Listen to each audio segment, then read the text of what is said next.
Hi, this is Anthony Hamilton. This video is a continuation of a series of live Q&A calls that we have had starting January 1st, 2022. So we've been going now for around 29 months. And the purpose is to give us the tools to use our mind in a new way. This session is about understanding this model of consciousness that says that every thought you have is a connection to either the past or the future, and how to keep track of those, how to use those in a way that empowers you in the present, allows you to heal your past, transform your present, and create more of the future that you want. Both Greg and Naomi talk about how this model of consciousness, monitoring our thoughts, is now having some real positive effects in each of their lives. So enjoy this video. Thank you. Here we go. So here's a positive thought, right? Yep. And then same process. It's like a phone call from a different person, you know. One's negative and one's positive. And then so the same thing is true in the future, right? If I'm thinking of a positive goal that I want to achieve, this is how I see it now, right? Here's the map of inner space-time. Here's me in the now, and I'm connecting with this positive future. And here's the same thing. This is a negative thought, right? So this is the model that I developed after. I love that model. I think it's I fantastic.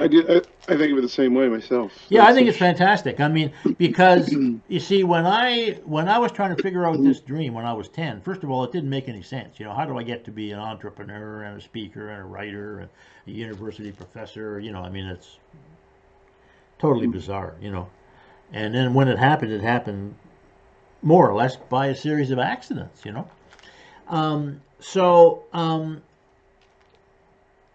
so the idea that your timeline has a kind of a width to it. In other words, we can remember what happened, but we can also remember what didn't happen. Like last week when I was talking to Michael, you know, I said I was in a car accident when I was a kid. Well, when I was a kid, I was a teenager. A friend of mine was driving. The car flipped over, rolled into the ditch, and he hurt his leg pretty badly. I wasn't hurt at all. So that's what happened. So I can remember that. But I can also remember what I would call a virtual past. For example, I could remember both of us being hurt, you know, if I want to. Or I can remember him not being hurt and us both being unscathed. So I wouldn't necessarily call those a memory. I would say, well, it's thinking of a past that didn't happen. But in my model, it's exactly the same thing. Right? It's connecting to a virtual past event.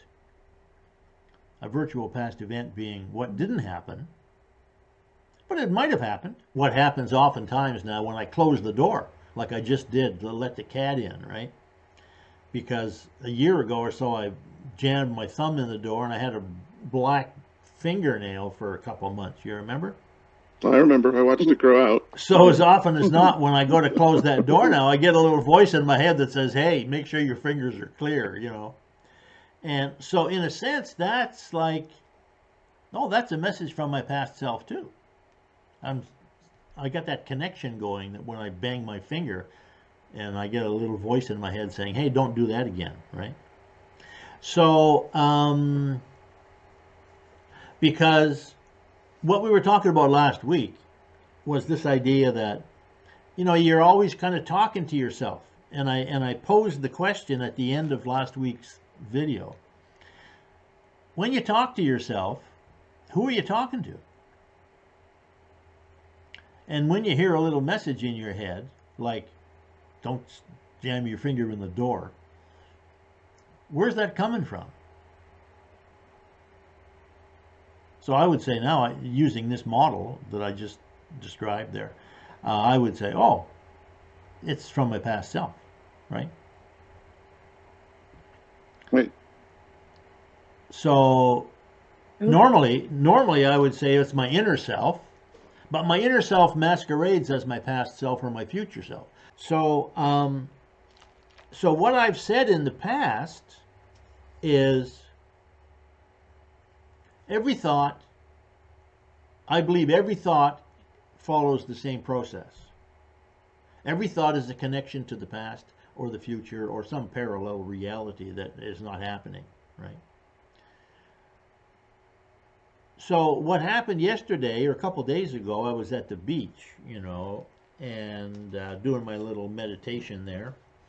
And so I was in my car and I started to back up my car and I had a thought, and the thought was, better check behind you. You remember a couple months ago you backed up and you hit a truck that had pulled in behind you and you didn't see it, right?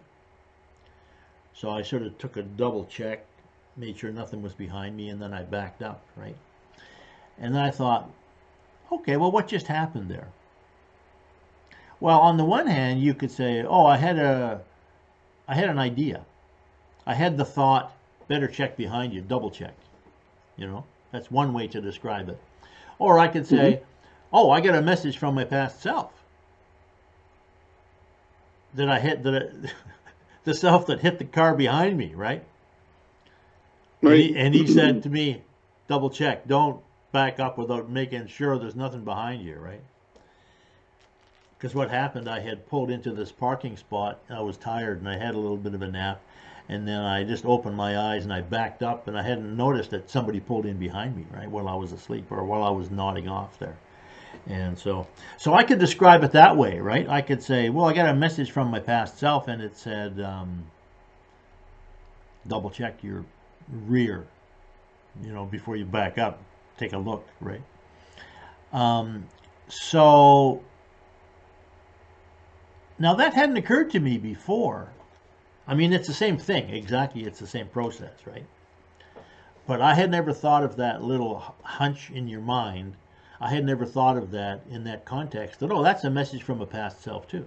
So what do you think about that? The fact that your dialogue, your inner dialogue that you have, is a connection to your inner self, which could be in the past or in the future, in the positive, in the negative.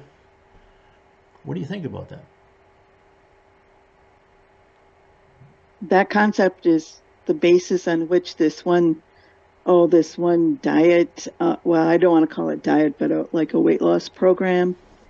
It's all about self-talk, how you talked about, self-talk in the past and self-talk, like you don't really know, like the habit eating, what you've told yourself before, and then also how to think about future self. So it's kind of the basis of everything. Your job, your goals in life, everything, even losing weight. So it was interesting how similar it all is. Yeah, that's exactly right. Greg? Any Well, thoughts about that? my headset might die out here. I'm gonna have to switch it over if you lose me, let me know. I was doing your 30-day meditation where you look forward 30 days. There's a little meditation that kind of like the morning and evening one you did. Yeah. And that was a good one where it asked you at one point to touch your two fingers together and kind of remember the future, but then also to do it the same way when you're in the future, to touch your fingers together and remember when you made the decision to change the item that you're now doing 30 days from now. So it'd be like, you would project going to Bournemouth, then you would look back and say, I remember you're going to remember when you're in Bournemouth, this moment that you decide to go to Bournemouth. So it's kind of this forward and backwards, Right. and looking this way, back to this way, right? And so that's kind of what a practice of what you're talking about. You can do it in the worksheets and things like that, but when you hear it, it takes you through this visualization, which is a little easier. It's a guided visualization. You can't help but kind of do it. Right. Chronologically, your mind follows that, so it's the doing. And part of it is there's a difference between knowing this and doing this. So when you do it, it brings you back. You go, oh, that's what you're talking about. That's the communication line that you're talking about. Like, this is what it feels like to be having that communication and being aware of the communication and having the concept of this communication. Well, once that happens, you realize that I can now do something now to make a decision in the future, and it becomes very real. I mean, you are talking to that virtual self, that virtual future self. So you're saying, hey, I'm talking to, Greg that has achieved this goal in the future now. So I'm kind of making this happen right now. So the now point becomes a very powerful creative point where you're like, I have power in the now. Where normally when you're just thinking about setting a goal or doing different things, you don't really feel the power, at least for me. So I think it's more inspiring to be able to connect with that. And it starts opening up this practice of, I was going to say, I think I've become an inner space traveler. In that, I'm starting to Inner use time these traveler. Yes. I'm now sitting here saying, I'm going to take, 5 minutes and I'm going to look at something in my past and change the way I feel about it now, or I'm going to change something. I'm going to look back in the past and maybe slightly change the memory a little bit and look at it a different way. I'm going to, look forward 30 days from now at a goal and then come back and do this. Or I'm going to do this morning visualization exercise, and at the nighttime I'm going to do the matching one. It starts to be an iterative process that you're like, that you're going to have this next meeting doing this. So it starts to connect that you're starting to get more power in terms of doing it and saying you're finding a way to get things done and be inspired. And I think at the same time, what Naomi said was really important also is that what we actually do every day is the sum of our beliefs that we impose on ourselves. So if we do something habitually wrong, that's because somewhere in our past, the way we grew up, wherever we developed the habit that you always eat macaroni on Tuesdays, right? Or whatever. And so there's a belief system that eating macaroni on Tuesdays is going to be a great enhancer to your life. Whether you say it or not, you're doing it. So therefore, you have a belief system inherently that says macaroni on Tuesdays is, pasta dinner is what you have. Well, you can change that, but you have to be aware that it exists. And then you can say, well, is there a different philosophy? Maybe Tuesdays become the day where you eat, salmon instead, of that. And so you are able to tweak these things through the perception of what you're choosing to do is kind of, and it's a little bit like you're getting back to who you're talking to. Yeah. But That's good. We would love to have you join us in this online community for $1 a day. You get your own PDF copy of the book upon which this entire training series is based, along with 2 powerful meditation visualization recordings. You also get a free copy of this Design Your Life workbook and a 4-hour video course that tells you how to use it to change your life step by step. You get lifetime access to all of this on day 1, and you can cancel your registration at any time. Just go to mindtimeandpower.com and click the link to join the online community.